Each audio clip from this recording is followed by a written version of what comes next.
Cunningham with the University of Utah Communications Office, and we're discussing English degrees and why the skills learned within English are vital to a successful career. I'm here with Matt Potolsky, professor of English here at the U, to talk about the possibilities this degree offers.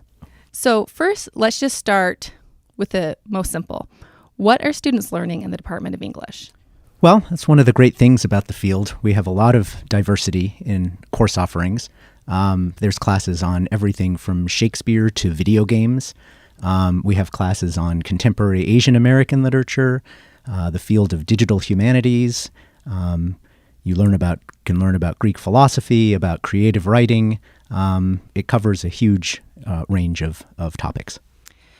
So I think some people who aren't in the English world may say, so how are reading a bunch of old books going to prepare me for the 21st century world? What kind of skills am I going to learn? How am I going to be able to apply what I'm reading in these old books to my life today? I give that actually a lot of thought. And I think one of the things that kind of defines our historical moment is that we can satisfy every desire almost instantaneously. With the click of a button, from finding a date to buying nearly anything in the universe on Amazon. This orients us kind of fundamentally toward the present and the immediate future, and makes it difficult for us to think about the past in any way other than being something behind us. English provides kind of an alternative to that relentless focus on the present, both by reminding us about the existence of the past, allowing us to understand how people thought in the past, how they felt in the past, and also by encouraging us to stop and pay close attention to things that we might not otherwise do. You can't press a button and figure out a Virginia Woolf novel, for example.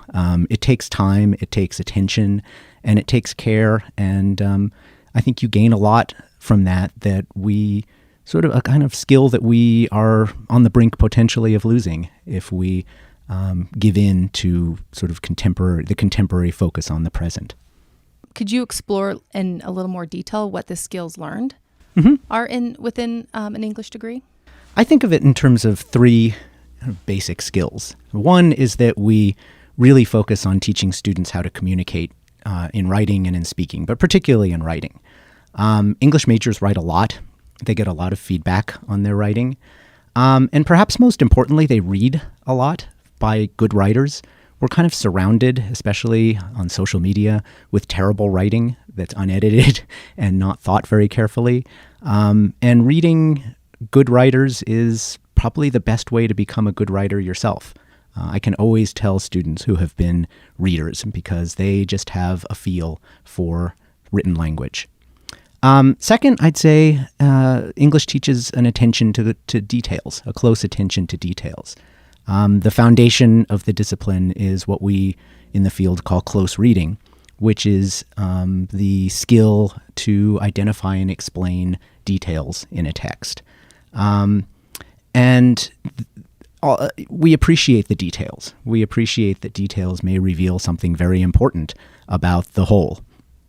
And I think this is an important skill just for a lot of fields. Think about doctors and lawyers. You have to pay attention to details, symptoms, or the language of a contract. And then I think the biggest skill we teach maybe, but it's hard sometimes to appreciate, is the skill of being able to negotiate complexity and to appreciate complexity. Literary texts are very complex, and the ideas that they express, the perspectives they give us, are not often easy for us to recognize and to engage with. And learning to engage with difference, to see difference and diversity as an opportunity rather than a threat, as something valuable, I think is really a crucial skill for anybody in almost any career. What do you see your undergraduate students doing after they graduate from the U? Oh, they go into so many different fields. I've had plenty of students go on to graduate school, graduate study in literature or in other fields. There are students who go to law school, to medical school. Our students have had successful careers as teachers, as journalists, in public relations. advertising, business, video game development, just to name a few of those. And you'd actually be surprised by how many major public figures, CEOs, for instance, have majored in English. And even Mitt Romney, who studied English at BYU, he too was an English major. So being an English major doesn't mean that your only option is to become an English teacher. There's lots of the skills are adaptable to many, many different fields. And do you see a lot of students doing a double major with English? I do, actually. I see that quite a bit. And our major is very flexible. We have a relatively small number of specifically required courses. So there's a lot of range. You can build your schedule in a way that allows you to double major effectively. And so what are the different departments within English? Well, we have the sort of core of the field is literary history. So you'd have courses focusing on a range of literature from Middle Ages to the present. We also have two different seminar courses, small courses that students take to learn close reading skills. And there's also a capstone course where you do a research project. So this gives you an opportunity to work closely with a professor and to work closely on specific topics and to sort of hone your skills. We also offer a lot of courses in creative writing. That's one of the big strengths of the department.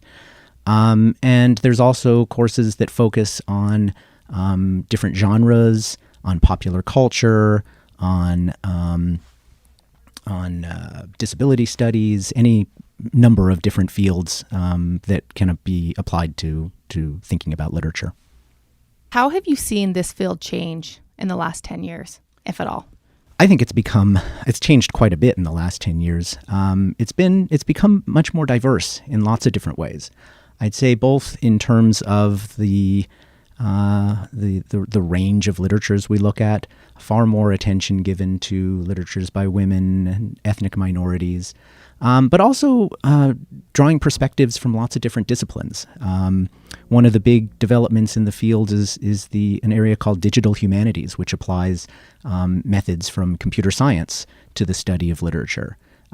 There's a lot of interesting work being done in environmental studies, disability studies, and even climate science, paying attention to kind of apocalyptic stories about the end of the world, which addresses a lot of concerns that I think people have today. Can you tell me a little bit about your research and if it's involved any undergraduate students and how they help? Yeah. No, I teach undergraduates every semester. My work focuses mostly on 19th century literature in English and French. I work on the Victorians, and especially late Victorian literature. I also have an interest in literary theory, going back to the ancient Greeks and up to the present. And one of my kind of pet projects has been focusing on the representations of secrecy and secret keeping. I've been recently interested in the cultural impact of Edward Snowden's revelations about spying by the NSA, the National Security Agency.